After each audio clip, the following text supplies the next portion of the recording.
নমস্কাৰ আপোনালোক সকলোকে পুনৰবাৰ টিকে মাইণ্ডৰ অন্য এটা ৰাতিপুৱাৰ ধামাকাদাৰ খবৰলৈ স্বাগতম জনাইছো। অন্য দিনাৰ দৰে আজিও আপোনালোকৰ বাবে দিনটোৰ কেইবাটাও গুৰুত্বপূৰ্ণ খবৰ লৈ আহিছো। ভিডিঅ'টো প্ৰথমৰ পৰা শেষলৈকে চাই থাকিব। আজি প্ৰথম খবৰটোৱে আপোনালোকক দিব বিচাৰিছো আমাৰ অসমৰ কাৰণে এটা বিৰাটেই গৌৰৱৰ খবৰ। অসমৰ এজন যুৱকে সফলতাৰে তেখেতে এজন পাইলট হ'বলৈ সক্ষম হৈছে সুদূৰ আমেৰিকাত। বৰপেটাৰ এজন মুছলমান যুৱকে অসমৰ নাম উজ্বলাইছে সুদূৰ বৰপেটাত। খবৰ ওলোৱা অনুসৰি অসমৰ বৰপেটাৰ যুৱক শাকিল তালুকদাৰে এতিয়া সুদূৰ আমেৰিকা যুক্তৰাষ্ট্ৰত সফলতাৰে উৰাজাহাজ উৰুৱাবলৈ সক্ষম হৈছে। এজন সুদৰ্শ পাইলট হ'বলৈ তেখেত সক্ষম হৈছে। আমাৰ তৰফৰ পৰা তেখেতলৈ বহুত বেছি শুভেচ্ছা জনালো আৰু আপোনালোকেও কমেন্ট সেকশনত সুন্দৰকৈ এটা কমেন্ট কৰি থৈ যাব তেখেতৰ বিষয়ে। আগবাইছো ইয়াৰ পাছৰটো খবৰ ফালে। ইয়াৰ পাছৰ খবৰটো ওলাইছে মুছলমান সকলৰ ওপৰতেই খবৰ ওলাইছে নীতিন গাডকাৰী দেৱৰ ওপৰত। নীতিন গাডকাৰী দেৱে কৈছে যে বৰ্তমান সময়ত আমাৰ ভাৰতৰ মুছলমান সমাজৰ মাজত শিক্ষাৰ বৰ্তমান সময়ত অভাৱ আছে। তো মুছলমান ব্যক্তিসকলে কেৱল মছজিদত গৈ নামাজ পঢ়িলেই নহ'ব, তেওঁলোকৰ ওপৰত যি নেকি এটা বিশেষ টেগ লাগি থাকে। বৰ্তমান সময়ত আপোনালোকে চাব মুছলমান বুলি ক'লেই মানুহে এটা বেয়া চকুৰে চায়। তো মানুহে যি নেকি সেই বেয়া চকুৰে চায় সেই বস্তুটো আমি সলনি কৰিব লাগিব মুছলমান মানুহসকলৰ পৰা, আৰু সেইটো মুছলমানসকলে নিজেই নিজৰ ওপৰৰ পৰা অতৰাব লাগিব সেই টেগটো। আৰু সেই কথা কৈছে নীতিন গাডকাৰী দেৱে। আমি মছজিদত গৈ 100 বাৰ নামাজ যিদৰে পঢ়িব লাগে বা নামাজ যিদৰে নেকি মছজিদত গৈ পঢ়িব লাগে, ঠিক তেনেকৈ প্ৰত্যেকজন মুছলমান ব্যক্তিয়ে পঢ়া শুনাও কৰাটো দৰকাৰ। প্ৰত্যেকজন মুছলমান ব্যক্তিয়ে সৰু সুৰা কামৰ পৰিৱৰ্তে এতিয়া IAS অফিচাৰ হ'ব লাগে, নহয় জানো, IPS অফিচাৰ হ'ব লাগে, তেওঁলোকে দেশখন চম্ভালিব লাগে, তেনেকুৱা ধৰণৰ কাম কাজবিলাক কৰিব লাগে। তেতিয়াহে সমাজখন আগবাঢ়িব, তেতিয়াহে মুছলমানসকলৰ প্ৰতি মানুহৰ এটা যি নেকি বেয়া দৃষ্টিভংগী থাকে সেইটো আঁতৰিব বুলি জনাইছে। আৰু এইটো এটা কিন্তু চিৰন্তন সত্য কথা। এনেও চাবচোন আপোনালোকে, দৰকাৰ হ'লে এজন হিন্দু ব্যক্তিয়ে 100টা বেয়া কাম কৰক, তাৰে ভিতৰত যদি এজন মুছলমান ব্যক্তিয়ে মাত্ৰ এটা বেয়া কাম কৰি দিয়ে ন, গোটেই মুছলমানখিনিৰ বিষয়ে মানুহে বেয়াকৈ ভাবিবলৈ বাধ্য হয়, গোটেই মুছলমানখিনিৰ কথাই বেয়াকৈ কয়। আৰু সেই যিটো নেকি এটা ঘটনা ওলাব, সেই এটা ঘটনাৰ যি প্ৰচাৰ 100টা এই হিন্দু মানুহে কৰা বেয়া কামতকৈ বেছি প্ৰচাৰ হ'ব। গতিকে আপোনালোকে আপোনালোকৰ ওপৰত যিটো নেকি বৰ্তমান সময়ত এটা বেয়া নজৰ আছে সেইটো নিজেই আঁতৰাব লাগিব। বেলেগক আপুনি চেঞ্জ কৰি লাভ নাই, আপুনি নিজেই চেঞ্জ হ'ব লাগিব। আগবাইছো ইয়াৰ পাছৰটো খবৰৰ ফালে। অসমলৈ আহিছিলে অমিত শ্বাহ ডাঙৰীয়া। অসমলৈ অমিত শ্বাহ ডাঙৰীয়া অহাৰ পাছতেই অমিত শ্বাহ ডাঙৰীয়াক আদৰণি জনাবৰ কাৰণে অসমৰ মুখ্যমন্ত্ৰী ডক্টৰ হিমন্ত বিশ্ব শৰ্মাদেৱ গৈছিলে। আৰু তাৰ লগতে কেইবাজনো মন্ত্ৰী বিধায়কক দেখিবলৈ পোৱা গৈছিলে অমিত শ্বাহ ডাঙৰীয়াক আদৰণি জনোৱাৰ সময়ত। অমিত শ্বাহ ডাঙৰীয়াক আদৰণি জনোৱাৰ সময়ত অসমৰ মুখ্যমন্ত্ৰী ডক্টৰ হিমন্ত বিশ্ব শৰ্মাদেৱে গামোচা পিন্ধাবলৈ গৈছিলে অমিত শ্বাহ ডাঙৰীয়াক। কিন্তু অমিত শ্বাহ ডাঙৰীয়াই গামোচাখন নল'লে, ডিঙিত নল'লে, কি কৰিলে তেখেতে হাতেৰে লৈ ৰাখি থৈ দিলে। তাৰ পাছত অন্য এজন ব্যক্তিয়ে গামোচা পিন্ধাবলৈ গ'ল, তো সেইজনৰ গামোচাখনো তেখেতে নিপিন্ধিলে। তেখেতে কি কৰিলে, সেই গামোচাখন হাতেৰে লৈ ল'লে। এতিয়া আমাৰ অসমৰ এটা পৰম্পৰা কি, যেতিয়া কোনো এজন আলহী আমাৰ ঘৰলৈ আহে আমি তেখেতক আদৰণি জনাবৰ কাৰণে কি কৰোঁ, গামোচাখন পিন্ধাওঁ, হাতত কিন্তু নিদিওঁ। সেইটো হৈছে আমাৰ অসমৰ পৰম্পৰা, হয়নে নহয়? এতিয়া সেই পৰম্পৰাটোক ভংগ কৰিছে অমিত শ্বাহ ডাঙৰীয়াই। তো সেইটোকে লৈ বৰ্তমান সময়ত আমাৰ অসমৰ বিভিন্ন জাতীয় সংগঠনসমূহ গৰজি উঠিছে আৰু অমিত শ্বাহ ডাঙৰীয়াক ক্ষমা খুজিবৰ বাবে আহ্বান জনাইছে। তাৰ লগে লগে এতিয়া অসম প্ৰদেশ কংগ্ৰেছৰ তৰফৰ পৰাও অমিত শ্বাহ ডাঙৰীয়া দেৱক ক্ষমা খুজিবৰ বাবে দাবী উত্থাপন কৰিছে যে অমিত শ্বাহ ডাঙৰীয়াই অসমৰ গামোচাক, অসমৰ যি নেকি পৰম্পৰা সেয়া অসন্মান কৰিছে। গতিকে তেখেতে ক্ষমা খোজাটো দৰকাৰ বুলি জনাইছে। আপুনি কি ক'ব এই সন্দৰ্ভত? কমেণ্ট বক্স পুৰা খোলা আছে, কমেণ্ট ছেকশ্যনত আপুনি লিখি থৈ যাব। আগবাইছো ইয়াৰ পাছৰটো খবৰৰ ফালে। ইয়াৰ পাছৰ খবৰটো ওলাইছে লখিমপুৰ লালুকৰ যিজন নেকি স্কুল ইন্সপেক্টৰৰ ওপৰত এটা খবৰ ওলাইছিলে। এজন স্কুল ইন্সপেক্টৰক গ্ৰেফতাৰ কৰিছিলে দুৰ্নীতি নিৰ্বাৰক শাখাই। তেখেতে 10,000 টকা উৎকোচ লোৱা হাতে লোতে ধৰা পেলাইছিলে বুলি এটা খবৰ ওলাইছিলে আৰু তেখেতক বৰ্তমান এৰেষ্ট কৰা হৈছে। জেললৈ তেখেতক প্ৰেৰণ কৰা হৈছিলে। আপোনালোকক মই এইকেইদিন অবিৰতভাৱে তেখেতৰ বিষয়ে জনাই আহিছোঁ তেখেতৰ নাম হৈছে পদ্মেশ্বৰ বৰা এসময়ত আমাক পঢ়ুৱাইছিলে তেখেত আমাৰ শিক্ষাগুৰু আছিলে বাৰু যি কি নহওক তো তেখেতক আজি কোৰ্টত হাজিৰ কৰোৱা হ'ব বুলি জনাইছে আৰু তেখেতৰ বেইলৰ বাবে তেখেতৰ অধিবক্তাই আবেদন কৰিব বুলি জনাইছে যদি কোৰ্টে মঞ্জুৰ কৰে তেনেহলে তেখেতে আজি বেইল লাভ কৰিব আৰু জেলৰ পৰা তেখেত আহি মুকলি আকাশৰ তললৈ আহিব তাৰ পিছত তেখেতৰ ওপৰত কেছ চলিব কেছ খেলিব কেছত যদি জিকে তেখেতৰ ওপৰত যিবিলাক নেকি অপবাদ লাগি আছে সকলোবিলাক আঁতৰি যাব এটা দোষী নিৰ্দোষী সেইবিলাক বাৰু বাদ দিছো কিন্তু আমাৰ অসমৰ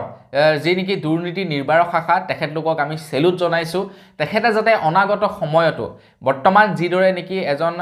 স্কুল ইন্সপেক্টৰক মাত্ৰ 10,000 টকাৰ কাৰণে তেখেত এৰেষ্ট কৰিছে তো অনাগত সময়তো যাতে তেখেতলোকে নিজৰ ফালৰ পৰাই বিভিন্ন ক্ষেত্ৰত অভিযান চলায় বিভিন্ন দুৰ্নীতিকাৰীসকলক যাতে এৰেষ্ট কৰে তো তাৰ বাবে আমি অনুৰোধ জনালো আৰু লগতে সেলুট জনাইছো হেয়া দুখীয়ে হওক বা নিৰ্দোষীয়ে হওক অভিযোগ যেহেতু আহিছে অভিযোগৰ ভিত্তিত তেখেতক এৰেষ্ট কৰিছে বা তেখেতক এৰেষ্ট কৰা হৈছে গতিকে সেইটো কিন্তু ভাল পাইছো গতিকে তাৰ বাবে আমি দুৰ্নীতি নিৰ্বাৰক শাখাক সেলুট জনাইছো আৰু যি কি নহওক তেখেত দোষী নিৰ্দোষী পাছে পৰে সেইটো হেৰি হ'ব বিচাৰ হ'ব আৰু ময়ো তেখেতৰ বিষয়ে প্ৰায়কেইটা খবৰতে আপোনালোকক জনাইছো যে তেখেত কিমান দূৰ দোষী বা কিমান দূৰ নিৰ্দোষী আপোনালোকে পাৰিলে এবাৰ চাই ল'ব আগবাইছো ইয়াৰ পাছৰটো খবৰ ফালে ইয়াৰ পাছৰ খবৰটো ওলাইছে এপিডিএছএলৰ ওপৰত এঘৰ ব্যক্তিৰ কাৰেণ্টৰ বিল কিমান আহিছে শুনিলে আপোনালোকে আচৰিত হ'ব এপিডিএছএলৰ কাৰেণ্ট ব্যৱহাৰ কৰি থকা এঘৰ মানুহৰ কাৰেণ্টৰ বিল আহিছে 9,65,000 টকা তো তেখেতলোকৰ হয়তো মেবি কাৰেণ্টৰ বিল চাগে প্ৰায় বহু কেইমাহ পেণ্ডিং আছে তো ইয়াতে যেটো ৰিপৰ্ট ওলাইছে ৰিপৰ্ট ওলোৱা অনুসৰি তেখেতলোকে কাৰেণ্টৰ বিল লাষ্ট পেইড কৰিছিলে আপোনাৰ 31 জুলাই 2024ত আৰু লাষ্ট পেমেন্ট কৰিছিলে তেওঁলোকে 2000 টকা মানে তেওঁলোকৰ লাষ্ট বিল আহিছিলে 2000 টকা তাৰ পাছৰে পৰা তেওঁলোকে 2025 চনৰ 17 মাৰ্চলৈকে কাৰেণ্টৰ বিল পে কৰা নাই আৰু তেওঁলোকৰ কাৰেণ্টৰ বিল সৰ্বমুঠ হৈছে 9,65,000 টকা আই এম শকড 9,65,000 টকা কোনো কাৰণতে এঘৰ মানুহত কাৰেণ্টৰ বিল আহিব নোৱাৰে মাহে বেছিতকৈ বেছি আহিলে কিমান হ'ব 10,000 টকা আহিব তো 10,000 টকাকে মাহে যদিও কাৰেণ্টৰ বিল আহে তেতিয়াও 9 লাখ টকা কাৰেণ্টৰ বিল হ'বগে নোৱাৰে এটা কি বা কৰে এপিডিএছএলে নাজানো আৰু নে বাকি বিলাক বিলৰ নিচিনা কি ক'ব যে নাই পৰিশোধ কৰিবই লাগিব আপোনালোকৰ কাৰেণ্টৰ বিল আহিছে যেতিয়া কি কয় দেখা যাওক এপিডিএছএলৰ ফালৰ পৰা এপিডিএছএল বিৰাট চতুৰ কিন্তু যেটা নেকি কাৰেণ্টৰ বিল আহে আপোনালোকে যেতিয়া নেকি কাৰেণ্টৰ বিলৰ কথা ক'বগে যে মোৰ ইমানটো আহিব নালাগে ক'ব কি আপুনি ইউজ কৰিছে চাগে সেইকাৰণে কাৰেণ্টৰ বিল আহিছে গতিকে পে কৰক নহলে আপোনাৰ কাৰেণ্ট কাটা যাব আগবাইছো ইয়াৰ পাছৰটো খবৰ ফালে ইয়াৰ পাছৰ খবৰটো ওলাইছে কংগ্ৰেছৰ মুখপাত্ৰৰ ওপৰত কংগ্ৰেছৰ মুখপাত্ৰ ৰিতম সিঙক এৰেষ্ট কৰা হ'ল আপোনালোকে চাগে নিশ্চয় জানে এই কেইদিন পুৰা আমাৰ অসমৰ পলিটিক্স জগতৰ তুৰপাৰ লাগি আছে কংগ্ৰেছৰ মুখপাত্ৰ ৰিতম সিঙে আমাৰ লখিমপুৰৰ বিধায়ক মানৱ ডেকাৰ সন্দৰ্ভত তেখেত এটা টুইট কৰিছিল আৰু তাৰ পাছতেই তেখেতক এৰেষ্ট কৰা হ'ল তো তেখেতক এৰেষ্ট কি কাৰণে কৰিলে সেইটো আপোনালোকে গম পালে যে মানৱ ডেকাৰ ওপৰত টুইট কৰিছিল কিন্তু কি টুইট কৰিছিল সেইটো বাৰু আপোনালোকৰ জানিবলৈ মন নাযায় নে তো তেখেতে কি টুইট কৰিছিল তেখেতে কি কৰিছিল মানৱ ডেকাৰ ওপৰত তেখেতে সামাজিক মাধ্যমত এটা টুইট কৰিছিল তেখেতে টুইটত লিখিছিল যে বশিষ্ঠ থানাত মানৱ ডেকাৰ বিৰুদ্ধে এটা গোচৰ ৰুজু হৈছিল তো সেই যিনেকি গোচৰ ৰুজু কৰা হৈছিল তো সেই গোচৰৰ ওপৰতে এটা টুইট কৰিছিল ৰিতম সিঙে কংগ্ৰেছৰ যিজন নেকি মুখপাত্ৰ তেখেতে এটা টুইট কৰিছিল আৰু তাৰ পাছতেই তেখেতক এৰেষ্ট কৰা হ'ল গুৱাহাটীৰ পৰা এৰেষ্ট কৰি আনিছে লখিমপুৰৰ পুলিচে যিহেতু লখিমপুৰ থানাত এজাহাৰটি দিয়া হৈছিল মানৱ ডেকাই এতিয়া এই ঘটনাক লৈ বিভিন্ন ধৰণৰ বিতৰ্ক চলি আছে অখিল গগৈ ডাঙৰীয়ায়ো এই সন্দৰ্ভত লিখিছে অখিল গগৈ ডাঙৰীয়া দেৱে অসম পুলিচক গৰিহণা দিছে তো তাৰ লগে লগে এতিয়া অসম প্ৰদেশ কংগ্ৰেছৰ তৰফৰ পৰা কৈছে ভূপেন বৰা ডাঙৰীয়াই কৈছে যে অসম পুলিচৰ দৰমহা বাজপেয়ী ভৱনৰ পৰা হয় নেকি মানৱ ডেকাৰ বিৰুদ্ধে মহিলা নিৰ্যাতনৰ কেছ আছে ৰিতম সিঙৰ গ্ৰেফতাৰ প্ৰসংগত এপিএছচিৰ সভাপতিৰ ভূপেন বৰাৰ এই মন্তব্য তো ভূপেন বৰা ডাঙৰীয়া দেৱেও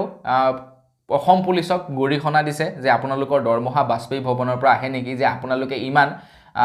বিজেপিৰ মানে ফলিয়া হৈ কাম কৰে যে তাৰ পাছত আপোনালোকে যদি অখিল গগৈ ডাঙৰীয়াৰ যেটো নেকি ফেসবুক পোষ্ট সেইটোৰ সম্পৰ্কেও যদি আপোনালোকে ভালদৰে চাই তেনেহলে আপোনালোকে দেখা পাব অসম পুলিচকেই গৰিহণা দিয়া তো আপোনালোকে গোটেই কাহিনীটোৰ সম্পৰ্কে বাৰু জানে নে নাজানে কমেন্ট সেকশনত জনাই থৈ যাব আগবাইছো ইয়াৰ পাছৰটো খবৰ ফালে বৰষুণ দিছে এই কেইদিন ধাৰাসাৰ বৰষুণ দিছে আৰু বৰষুণৰ ফলত আমাৰ অসমৰ একাংশ ঘাইপথ বৰ্তমান সময়ত বৰ বেয়া হৈ পৰিছে ইমান দিনে কি ৰ'দ আছিলে ৰ'দৰ সময়ত কি হয় ধূলি বালি পৰি থাকে তাৰ ফলত ৰাস্তাৰ গাঁত পথবিলাক বৰ বিশেষ মানে ধৰিব পৰা নাযায় কিন্তু যেতিয়াই নেকি বৰষুণ দি দিয়াৰ লগে লগে ৰাস্তাৰ ঘাইপথবিলাক পুৰা ভালদৰে ওলাই পৰে কাৰণ বালিবিলাক অকণমান পানী চানী পৰি মেলি উটি গুচি যায় আৰু তাতকৈ ডাঙৰ কথাটো হৈ গ'ল কি বৰষুণৰ দিনত গাঁতবিলাক ধৰিব পৰা নাযায় কাৰণ গাঁতত পানী সোমাই থাকে না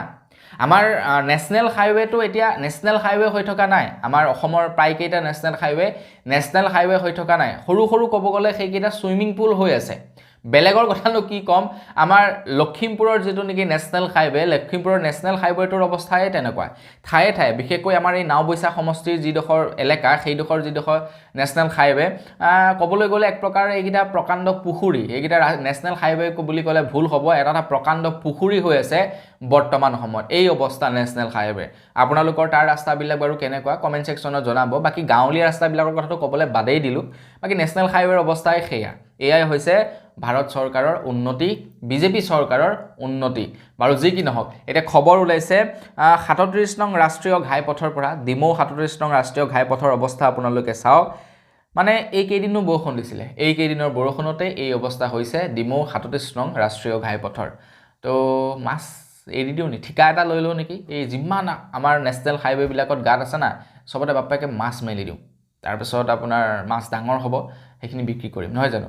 তো কিবা নহয় কিবা এটাতো কামত আহিব সেই গাঁতেৰেতো গৈ যাব নোৱাৰি ন ছাইডেদিহে যায় এনেও মানুহে সেই গাঁতেদি নাযায় মাছ আৰামছে জিন্দা হৈ থাকিব আগবাইছোঁ ইয়াৰ পাছৰটো খবৰ ফালে ইয়াৰ পাছৰ খবৰটো ওলাইছে চৰকাৰী ঘৰৰ ওপৰত আপোনালোকৰ কাৰণে এটা বিৰাটেই ইনফৰ্মেটিভ খবৰ আছে চৰকাৰী ঘৰৰ বৰ্তমান সময়ত জিঅ' টেগিং হৈ আছে তো আপোনালোকৰ নিজৰ যিটো পঞ্চায়ত পৰে সেই পঞ্চায়তত আপোনালোকে খবৰ লওক আমাৰ ইয়াৰ পঞ্চায়ততে অহাকালিলৈ জিঅ' টেগিং কৰা হ'ব আপোনালোকৰ পঞ্চায়ততো খবৰ ৰাখক কেতিয়া জিঅ' টেগিং হ'ব জিঅ' টেগিং যদি হয় তেতিয়াহে আপোনালোকে চৰকাৰী ঘৰ পাব আদাৰৱাইজ কিন্তু আপোনালোকে চৰকাৰী ঘৰ নাপাব তো খবৰ ওলোৱা অনুসৰি এইবাৰ প্ৰায় 5 লাখ লোকক শীঘ্ৰেই চৰকাৰী ঘৰ মুকলি কৰি দিয়া হ'ব আপোনালোকে যদি এতিয়ালৈকে পঞ্চায়তত খবৰ কৰা নাই যাওক পান কাৰ্ড আধাৰ কাৰ্ড আপোনালোকৰ জব কাৰ্ড এইবিলাক লৈ যাব ফটো লৈ যাব আপোনালোকৰ জিঅ' টেগিং কৰিব আৰু আপোনালোকৰ চৰকাৰী ঘৰৰ লিষ্টত এক প্ৰকাৰে ক'বলৈ গ'লে নাম আহি যাব আগবাইছোঁ ইয়াৰ পাছৰটো খবৰ ফালে ইয়াৰ পাছৰ খবৰটো ওলাইছে কংগ্ৰেছী নেতাৰ ওপৰত আমি বিভিন্ন সময়ত বিভিন্নজন ব্যক্তিৰ মুখেৰে শুনা পাই থাকোঁ কংগ্ৰেছী নেতাসকলৰ বিষয়ে আনকি আমি স্বয়ং অসমৰ মুখ্যমন্ত্ৰী ডক্টৰ হিমন্ত বিশ্ব শৰ্মাদেৱৰ মুখেৰেও শুনা পাওঁ কংগ্ৰেছী নেতাবিলাকৰ কৰ্মকাণ্ডৰ বিষয়ে যে কংগ্ৰেছী নেতাবিলাক এনেকুৱা আৰু গাঁওবিলাকতো শুনোৱেই যে কংগ্ৰেছে এইটো কৰিলে সেইটো কৰিলে কিন্তু ভাল কামতকৈ বেয়া কামবিলাক মানুহে বেছি গুৰুত্ব দিয়ে কিন্তু কংগ্ৰেছে ভাল কামো কম নকৰা নহয় আকৌ যথেষ্ট ভাল কাম কৰি থৈ গৈছে আমাৰ অসমতে হওক বা ভাৰতবৰ্ষতে হওক কিন্তু মানুহে ভালটোতকৈ বেয়াটো বেছি নজৰ দিয়ে আৰু পলিটিচিয়ানবিলাকৰ সেইটোৱে হৈ গ'ল তেওঁলোকৰ কৰ্তব্য যে ভালটোক আওকাণ কৰি বেয়াটোক টাৰ্গেট কৰি দিয়া বাৰু যি কি নহওক মানুহে যিদৰে কৈ থাকে সেইদৰে বাৰু সঁচাকৈয়ে কংগ্ৰেছী নেতাসমূহে নিজৰ ক্ষমতা বা নিজৰ পাৱাৰ ব্যৱহাৰ কৰি তেওঁলোকে বেয়া কামবিলাক কৰে নেকি এটা খবৰ ওলাইছে যোৱাকালি মই এটা বাতৰি কাকতৰ স্ক্ৰীনশ্বট পালোঁ যিটো বাতৰি কাকতৰ স্ক্ৰীনশ্বট আছিলে 2015 চনৰ আৰু সেই যিজন নেকি কংগ্ৰেছী নেতাৰ বিষয়ে সেই বাতৰি কাকতখনত ছপোৱা হৈছিলে খবৰ ছপোৱা হৈছিলে তো সেই কংগ্ৰেছী নেতাজন বৰ্তমান সময়ত কংগ্ৰেছত নাই তেখেত বৰ্তমান অন্য এটা শক্তিশালী দলত আছে দলটোৰ নাম সম্পৰ্কে আপোনালোকৰ আগত অৱগত কৰিব বিচৰা নাই আৰু নেতাজনৰ নামো আপোনালোকৰ আগত অৱগত কৰিব বিচৰা নাই কিন্তু ক'ব বিচাৰিছোঁ যে কংগ্ৰেছী নেতাবিলাক সঁচাকৈয়ে বাৰু তেওঁলোকে মানে বেয়া নেকি কংগ্ৰেছী নেতাবিলাক সঁচাকৈয়ে বেয়া নেকি তো এই বাতৰিটো পঢ়াৰ পাছতেই মানে আপোনালোকলৈ এইটো প্ৰশ্ন উত্থাপিত কৰিছোঁ আপোনালোকে কমেণ্ট ছেকশ্যনত জনাই থৈ যাব খবৰটো হৈছে 2015 চনৰ এতিয়া নহয় 2015 চনৰ খবৰ ওলাইছে শাহুৱেকক হত্যাৰ চেষ্টা চলাই জেললৈ গৈছিলে এজন কংগ্ৰেছী নেতাজনৰ নাম নকওঁ খবৰটো হৈছে 17 ফেব্ৰুৱাৰী 2015 চনৰ শাহুৱেকক গাড়ীৰে চেপি হত্যাৰ চেষ্টা চলোৱাৰ অভিযোগত আজি গ্ৰেপ্তাৰ হ'ল বিতৰ্কিত কংগ্ৰেছ নেতা নামটো আপোনালোকক নকওঁ দিছপুৰ আৰক্ষীয়ে কাহিলীপাৰাৰ বাসগৃহৰ পৰা গ্ৰেপ্তাৰৰ পাছত কামৰূপ মুখ্য ন্যায়িক দণ্ডাধিকাৰীৰ আদালতত হাজিৰ কৰোৱা হয় আদালতে কংগ্ৰেছী নেতাজনৰ নামটো নকওঁ ন্যায়িক জিম্মাত কাৰাগাৰলৈ প্ৰেৰণ কৰে নেতাজনৰ নামটো নকওঁ অসম চৰকাৰৰ কেইবাজনো মন্ত্ৰী তথা প্ৰাক্তন মন্ত্ৰীৰ ঘনিষ্ঠ দীৰ্ঘদিন ধৰি পত্নী নিৰ্যাতন চলাই অহাৰ অভিযোগ আছে এই নেতাজনৰ ওপৰত। শাৰীৰিক আৰু মানসিকভাৱে চলোৱা নিৰ্যাতনৰ অতিষ্ঠ হৈ পত্নীয়ে ইতিমধ্যে এটি গোচৰ তৰিছিল সেই মন্ত্ৰী যিজন নেকি নেতা আছিলে নেতাজনৰ ওপৰত, কংগ্ৰেছী নেতাজনৰ ওপৰত। কিন্তু ৰাজনৈতিক ক্ষমতাৰে সকলো মেনেজ কৰি আহিছিল। শেহতীয়াকৈ শাহুৱেকক বিভিন্ন ধৰণে নিৰ্যাতন চলাবলৈ ধৰে। ইয়াৰ মাজতে 10 দিন পূৰ্বে গাড়ীৰে শাহুৱেকক চেপি হত্যাৰ চেষ্টা চলোৱাৰ এক অভিযোগ উত্থাপিত হয়। শাহুৱেকে অভিযোগটো উত্থাপন কৰি ঘটনাৰ দিনাই দিছপুৰ আৰক্ষী থানাত জোঁৱায়েকৰ বিৰুদ্ধে এখনি গোচৰ তৰে আৰু তাৰ পাছতেই জোঁৱায়েকক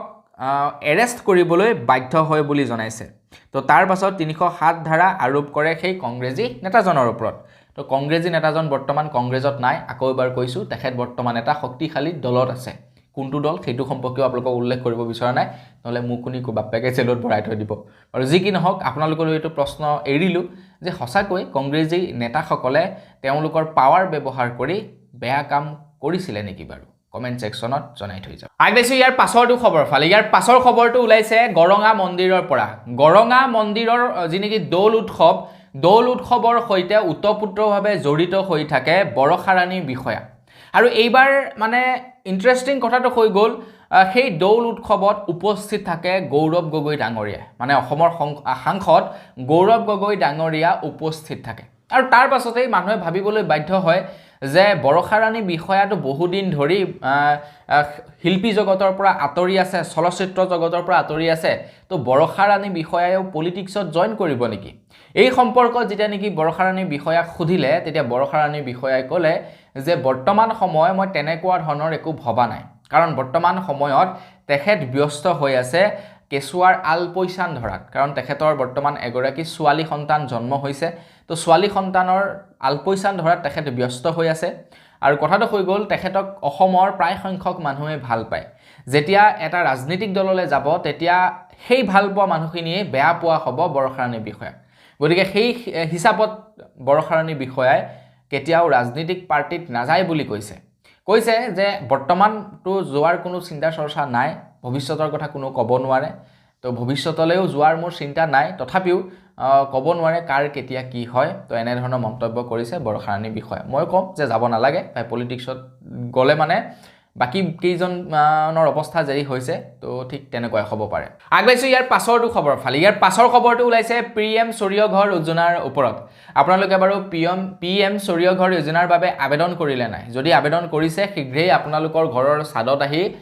লগাই দিয়া হ'ব সোলাৰ পেনেল। আৰু চৰকাৰে দাবা কৰা অনুসৰি আপোনালোকে কাৰেণ্টৰ বিল 1 টকাও পৰিশোধ কৰিব নালাগে। আপোনালোকৰ ঘৰৰ ছাদত যি নেকি আপোনাৰ সেয়া সোলাৰ পেনেল লগোৱা হ'ব, সেই সোলাৰ পেনেলৰ পৰা আপোনালোকে কাৰেণ্ট ব্যৱহাৰ কৰিব পাৰিব আৰু বিক্ৰী কৰিব পাৰিব। ময়ো ভাবি আছিলোঁ সেই সোলাৰ পেনেল ব্যৱহাৰ কৰিম বুলি, কাৰণ মই ভাবি আছিলোঁ কি যে সেই সোলাৰ পেনেলৰ সৈতে এটা প্ৰকাণ্ড বেটেৰী দিব। তো যেতিয়া কাৰেণ্ট নাথাকিব আমি সোলাৰ পেনেলৰ সেই যি বেটেৰী থাকিব বেটেৰীয়ে আমাক ঘৰত ব্ৰেকআপ দি দিব। কিন্তু মোৰ চিন্তাধাৰাটো সম্পূৰ্ণ ভুল বুলি প্ৰমাণিত হ'ল। সেইদিনাখন এজন দাদাৰ মুখেৰে গম পালোঁ, মানে যিবিলাক মানুহে আহি লগায় সেই সোলাৰ পেনেলবিলাক, তো তেখেতৰ সৈতে এজন দাদাৰ কথোপকথন হৈছিলে। তাৰপাছত দাদাজনে মানে মোক কৈছে যে এই যি নেকি সোলাৰ পেনেল বহাব 3 কিলোৱাট 4 কিলোৱাট, তাৰ বাবদ আপোনালোকক কোনো ধৰণৰ বেটেৰী ছিষ্টেম কৰি নিদিয়ে, সোলাৰ মানে কাৰেণ্টটো সংৰক্ষণ কৰি ৰাখিবৰ বাবে। যেতিয়া APDCLৰ কাৰেণ্ট থাকিব তেতিয়াহে আপোনালোকে সোলাৰৰ ব্যৱহাৰ কৰিব পাৰিব, যেতিয়া নাথাকিব আপোনালোকে সোলাৰ ব্যৱহাৰ কৰিব নোৱাৰিব। মানে ছিষ্টেমটো এনেকুৱা কৰিব, 2টা মিটাৰ লগাই দিব, এটা হ'ল APDCLৰ মিটাৰ, এটা হ'ল সৌৰশক্তিৰ মিটাৰ। যেতিয়া নেকি কাৰেণ্টটো থাকিব তেতিয়া কি হ'ব, সৌৰশক্তিয়ে কাম কৰি থাকিব। তেতিয়া কি হ'ব, আপোনাৰ কাৰেণ্ট ব্যৱহাৰ নহয়, ডাইৰেক্ট সোলাৰ পেনেলৰ পৰা ব্যৱহাৰ হৈ থাকিব। যেতিয়া নেকি সোলাৰ পেনেলে পাৱাৰ দিব নোৱাৰিব তেতিয়া APDCLৰ কাৰেণ্ট ইউজ হৈ থাকিব। তো চাব মাহেকৰ শেষত কেলকুলেশ্যন কৰি যে আপুনি APDCLৰ কাৰেণ্ট কিমান ব্যৱহাৰ কৰিলে আৰু আপোনালোকে সোলাৰ পেনেলৰ কাৰেণ্ট কিমান ব্যৱহাৰ কৰিলে আৰু সোলাৰ পেনেলৰ কাৰেণ্ট কিমান থাকি গ'ল। যদি দেখিছে প্লাছ মাইনাছ কৰি যে আপুনি বেছিকৈ কাৰেণ্ট ব্যৱহাৰ কৰিলে তো আপুনি বিল দিব লাগিব। দেখিছে যে নহয় কাৰেণ্ট ব্যৱহাৰ কৰিও মাইনাছ প্লাছ কৰিও আপোনালোকৰ কাৰেণ্ট বাচি গৈছিলে সোলাৰ পেনেলৰ, তো আপোনালোকে পইচা লাভ কৰিব। ছিষ্টেমটো হ'ব সেইটোৱে, বেটেৰী একো নিদিয়ে। আগবাঢ়িছোঁ ইয়াৰ পাছৰটো খবৰ ফালে। ইয়াৰ পাছৰ খবৰটো ওলাইছে লাখপতি বাইদেউ আঁচনিৰ ওপৰত। তো এপ্ৰিলৰ 1 তাৰিখৰ পৰা 10,000 টকাকৈ মহিলাসকলৰ বেংকৰ একাউণ্টত সোমাব মহিলাসকলে বিৰাটেই ফূৰ্তি লাভ কৰি আছে আমাৰ ঘৰৰো মহিলাই বিৰাট মানে আনন্দিত হৈ আছে যে 10,000 টকাটো লাভ কৰিম এপ্ৰিলৰ 1 তাৰিখত তো তাৰ পূৰ্বে সকলোকে জনাব বিচাৰো যে 31 মাৰ্চৰ পূৰ্বে কিন্তু আৰু এখন খেনো তালিকা প্ৰস্তুত কৰা হ'ব বুলি খবৰ ওলাইছে আৰু সেইখনেই হৈছে ফাইনেল তালিকা এই ফাইনেল লিষ্টখনত আপোনালোকৰ নাম থাকিলেহে আপোনালোকে পইচাটি লাভ কৰিব এতিয়া বহুতো মহিলাই আবেদন কৰিছে বহুতো মহিলা আত্মসহায়ক গোটত আছে কিন্তু আত্মসহায়ক গোটত থকা প্ৰত্যেকজনী মহিলাই সেই 10,000 টকাটো নাপাব বা আবেদন কৰা প্ৰত্যেকজনী মহিলাই সেই 10,000 টকাটো নাপাব বহু সাৰ্ভে হ'ব সাৰ্ভেৰ পাছতহে আপোনালোকক 10,000 টকাটো দিব বুলি জনাইছে গতিকে সাৰ্ভেত কিমানৰ নাম কাটিব তাৰ কোনো ঠিক নাই আগবাইছো ইয়াৰ পাছৰটো খবৰ ফালে ইয়াৰ পাছৰ খবৰটো ওলাইছে গৌৰৱ গগৈৰ ওপৰত তো গৌৰৱ গগৈ পত্নী এলিজাবেথৰ সৈতে পাকিস্তানৰ সম্পৰ্ক আছে বুলি অসমৰ মুখ্যমন্ত্ৰী ডক্টৰ হিমন্ত বিশ্ব শৰ্মাদেৱে দাবী উত্থাপন কৰিছিল আৰু তাৰ পাছতে এতিয়া অসমৰ মুখ্যমন্ত্ৰী ডক্টৰ হিমন্ত বিশ্ব শৰ্মাদেৱে কৈছে যে খুব শীঘ্ৰেই সেই সকলৰ সম্পৰ্কে তথ্য প্ৰকাশ কৰা হ'ব যিসকল নেকি পাকিস্তানৰ সৈতে তেওঁলোকৰ সম্পৰ্ক আছে তেওঁলোকৰ খুব তথ্য খুব সোনকালে প্ৰকাশ কৰা হ'ব বুলি জনাইছে ফাদিল কৰা হ'ব বুলি জনাইছে তেখেতে এটা ফেসবুক পোষ্টৰ জৰিয়তে এই বুলি জনাইছে মানে ইনডাইৰেক্টলি ক'বলৈ গ'লে গৌৰৱ গগৈৰ পত্নীৰ সম্পৰ্ক পাকিস্তানৰ সৈতে আছে বুলি তেখেতে প্ৰমাণ মানে প্ৰকাশ কৰিব খুব সোনকালে তো তাৰ পাছত যেতিয়া নেকি সাংবাদিকে গৌৰৱ গগৈ সোধে এই সম্পৰ্কত তেতিয়া গৌৰৱ গগৈয়ে কৈছে যে মোৰ ওপৰত চলাওক তদন্ত চলাওক তাতে মই ক'ব লগা একো নাই SITয়ে মোক মাতক তদন্ত কৰিবৰ কাৰণে মোক সোধপোছ কৰক প্ৰশ্ন সোধক মই নিজে আহি তাৰ সম্পূৰ্ণ প্ৰশ্নৰ উত্তৰ দিম মোক মাতক ক'ত যাব লাগে কওক মই তালৈকে যাম মোৰ ওপৰত তদন্ত চলাওক মোষ্ট ওয়েলকাম জনাইছো মই তাতে কোনো ধৰণৰ বাধা আৰোপ নকৰো এটা দেখা যাওক এজন ব্যক্তিয়ে ইমান ওপেনলি কৈছে তো কি হয় কি নহয় আগবাইছো ইয়াৰ পাছৰটো খবৰ ফালে আমাৰ অসমৰ কেইজনমান সাংবাদিক আছে যি কেইজন সাংবাদিকক যদি পইচা দিয়া যায় তেওঁলোকৰ মাককো হেনো বিক্ৰী কৰি দিব এইখাৰ কথা মই কোৱা নাই এইখাৰ কথা কৈছে সিপাঝাৰৰ বিজেপি বিধায়কে এইখাৰ কথা কৈছে সিপাঝাৰৰ বিজেপি বিধায়ক পৰমানন্দ ৰাজবংশী তেখেতে কৈছে দুই এক সাংবাদিক বন্ধু আছে যিয়ে পইচা পালে নিজৰ মাককো বিক্ৰী কৰি দিব সাংবাদিকক লৈ এনে ধৰণৰ এক বিতৰ্কিত মন্তব্য কৰিছে সিপাঝাৰৰ বিজেপি বিধায়কজনে এটা দেখা যাওক সংবাদ গোষ্ঠীয়ে তেখেতৰ সম্পৰ্কে কেনেকুৱা ধৰণৰ একচন লয় তেখেতৰ এগেইনষ্টত কেনে ধৰণৰ একচন লয় এই সম্পৰ্কে অনাগত সময়ত দেখা পোৱা যাব সঁচাকৈ বাৰু সাংবাদিকসকলে পইচাৰ বিনিময়ত এনেকুৱা কাম কৰিব নেকি দুই এজন সাংবাদিকে সঁচাকৈ সাংবাদিকে বাৰু পইচাৰ বিনিময়তে তেওঁলোকে সংবাদ প্ৰচাৰ কৰে নেকি কোনো এজন ব্যক্তিৰ বিষয়ে বিভিন্ন সময়ত আমি শুনা পাই থাকো যে পইচাৰ এইটো আমুকটো জায়গাত আমুকজন সাংবাদিকে আমুকটো পইচা দাবী কৰিছে কিবা কৰিছে দেখা যাওক যে সাংবাদিক বন্ধুসকলে কি কয় সম্পৰ্কত আগবাইছো একেবাৰে শেষৰটো খবৰ ফালে একেবাৰে শেষৰ খবৰটো ওলাইছে শ্ৰীমন্ত শংকৰদেৱ সংঘৰ ওপৰত শ্ৰীমন্ত শংকৰদেৱ সংঘৰ যি নেকি কেন্দ্ৰীয় কমিটি আছে কেন্দ্ৰীয় কমিটিৰ তৰফৰ পৰা সিদ্ধান্ত লৈছে এতিয়াৰে পৰা শ্ৰীমন্ত শংকৰদেৱ সংঘৰ যি নেকি প্ৰাদেশিক অনুষ্ঠান অনুষ্ঠিত কৰা হয় বা যি নেকি অধিৱেশন হয় সেই অধিৱেশনত এতিয়াৰে পৰা বাণিজ্য মেলা নাথাকিব বুলি জনাইছে কেৱল প্ৰদৰ্শনী থাকিব আৰু তাৰ লগতে কেৱল গ্ৰন্থ মেলাহে থাকিব তাৰ বাহিৰে এতিয়াৰে পৰা বাণিজ্য মেলা নাথাকিব বুলি জনাইছে বাণিজ্য মেলা জানে সেই বস্তু বাহনী বিকা মেলা খোৱা বোৱা এইবিলাক বস্তু এতিয়াৰে পৰা শ্ৰীমন্ত শংকৰদেৱ সংঘৰ অধিৱেশনত নাথাকিব এটা গুড ষ্টেপ লৈছে বিৰাট ভাল প্ৰশংসনীয় পদক্ষেপ লৈছে বুলি ক'ব পাৰে আৰু তাৰ লগে লগে আমি সেই যি নেকি অসম সাহিত্য সভাৰ সেইসকল ব্যক্তিলৈও অনুৰোধ যিসকল নেকি বিষয়ববীয়া আছে তো তেওঁলোকেও যাতে অসম সাহিত্য সভাৰ পৰা এই বাণিজ্য মেলাটো অতৰাই কেৱল প্ৰদৰ্শনীমূলক কিছু বস্তু প্ৰস্তুত কৰে যাতে বেলেগৰ পৰা চাবলৈ আহে এটা মানুহবিলাকে যায় অকল বজাৰ কৰিবলৈ এনেকুৱা বস্তু কিছুমান ক্ৰিয়েট কৰিব লাগে ইউনিক দৰকাৰ হলে পইচা খৰচা কৰক মানুহ মাতক আৰ্টিষ্টৰ হটুৱাই বিভিন্ন ধৰণৰ প্ৰদৰ্শনীমূলক বস্তুবিলাক শোকেস কৰক যিবোৰ নেকি চাব পাৰে মানুহে শিকিব পাৰে সেইবিলাকৰ পৰা কিবা এটা ধেৰ বস্তু আছে তেনেকুৱা বনাব পৰা প্ৰদৰ্শনীমূলক ভাবে তো বা স্কুলৰ কিছু ল'ৰা ছোৱালীক সেই দায়িত্ব যদি দি দিয়া যায় বলে স্কুলৰ টপ ল'ৰা ছোৱালীবিলাকক তাৰ পৰা অনা হ'ব প্ৰদৰ্শন দেখাবৰ কাৰণে তেওঁলোকক সিলেকশন কৰা হ'ব পুৰস্কাৰে পুৰস্কৃত কৰা হ'ব তো সেইবিলাক চাবলৈ যাব ন সাইন্টিফিক কিছুমান বস্তু আগতে আমাৰ মই যেতিয়া পঢ়ি আছিলোঁ মই প্ৰায় 6 মানৰ পৰা প্ৰদৰ্শনী দেখাবলৈ যাওঁ 6ৰ পৰা প্ৰায় ক্লাছ 9লৈকে গৈছোঁ 10ত যোৱা নাই 10ত যিহেতু মেট্ৰিক পৰীক্ষা থাকে তো সেইকাৰণে নিনিয়ে কিন্তু 9 মানলৈকে মই প্ৰত্যেক বছৰে যাওঁ প্ৰদৰ্শনী দেখাবৰ কাৰণে এইবিলাক যে সায়েন্সৰ যেটি কোনো বস্তুবিলাক তো তেনেকুৱাবিলাক যদি কৰা যায় ভাল লাগিব হয় না নহয় বাৰু কমেন্ট সেকশনত জনাই থৈ যাব তামাম মানুহ আগতে তো বৰ্তমান বিকল বস আজি ভিডিও জনাবলগীয়া খবৰ ইমানে আছিল খবৰ কেইটা জানি কেনে পালে কমেন্ট কৰি জনাব যদি ভাল লাগিলে লাইক এটা কৰিব চেনেল যদি সাবস্ক্ৰাইব কৰা নাই সাবস্ক্ৰাইবটো কৰি ল'ব পুনৰ টাইমলৈ লগ পোৱাৰ খালি বিদায় মাগিছোঁ ধন্যবাদ জয় অসম